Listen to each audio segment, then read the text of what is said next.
First of all of these moments and everything are planned well in advance. We're there super early in the morning.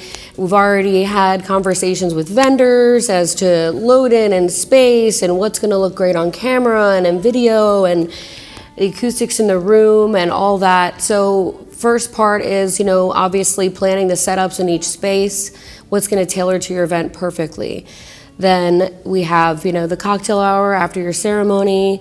It's nice, fun, everybody gets to hang out and catch up, and then our reception is really tailored to each couple, and it's specific to their needs, whether they're doing seated dinners or buffet, whether they're doing those little moments of their dances and their intros, or whether they prefer to do something a little bit more relaxed. And then we've had multiple conversations on what they're expecting for their dance floor. If they like a little bit more throwback, classic, things like that, or if they're really into the club scene and the big energy, newer stuff, we can tailor it to whatever they like. I tend to usually start off the night with a lot of those classics and just get everybody comfortable. If you start off in a space where these older people aren't comfortable, that's their first impression is a lasting impression. So they're gonna have that energy through the whole night. They're gonna be a little skeptic. So you of course wanna layer in right from the beginning the stuff that's gonna make them feel, oh, I like this, okay, this is gonna be a fun night. You wanna always start the energy there and make everybody feel really happy and excited for what's to come. That's an easy question because I have these conversations with a couple way before the day. So we kind of go over like, hey, do you want to take requests? Do you not? And I'm pretty in touch with what they are looking for and what they're open to. And a lot of the times it's really easy for me to convey to someone, even if they're approaching me quite often, sometimes that happens. I just say, listen, I've gone over this with the bride and groom, and we've really tailored this to what they want for their day, and that's just not really in the mix of what she asked for. First of all, having a female DJ, I completely understand the energy of what it feels like, all the moments that you've waited your whole life for this to come to fruition, and I'm doing everything I can to make that happen for you. I would want that same respect. And I would say the only bad thing about having a female DJ is I'll probably cry when you dance with your dad, for sure.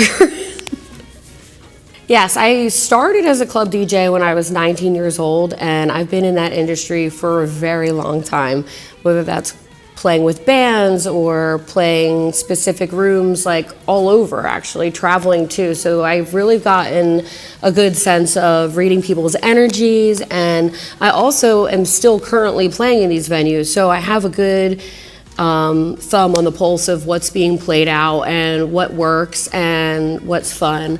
I'm also still currently on the radio, and I'm really in touch with newer music, but as well as having the history and sense of what's gonna work for you in your room.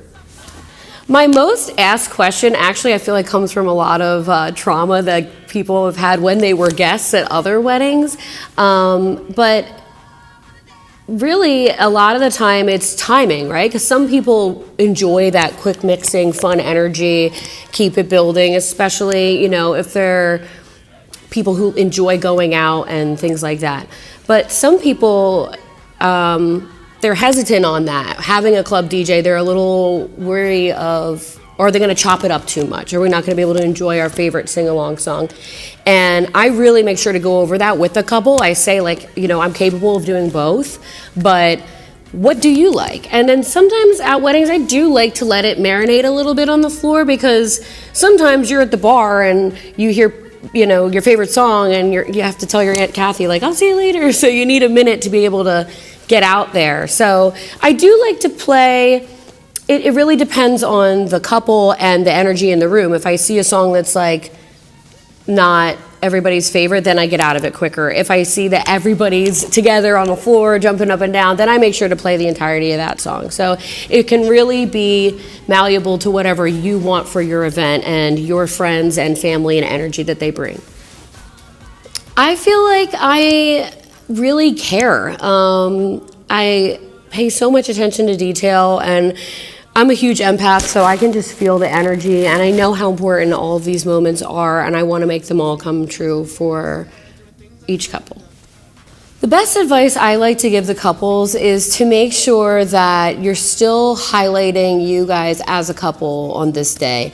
So many people have stopped doing a lot of the traditions and things like that, and I understand that, but I still think there's really fun, unique ways to bring it back to you guys, and those are the moments when people go home and days, weeks, years later, they'll remember those moments. And you, even the day of, I've had like a groom per se say, oh, you know, I have an eclectic type of music, so it wouldn't really work for my dance floor. I said, that's fine. We can play that during dinner or cocktail hour. If you're going to be attending the cocktail hour, it is your day, and you should hear the music that you enjoy. Whether that's going to work on the dance floor or not, that doesn't mean that it can't be layered in a different way.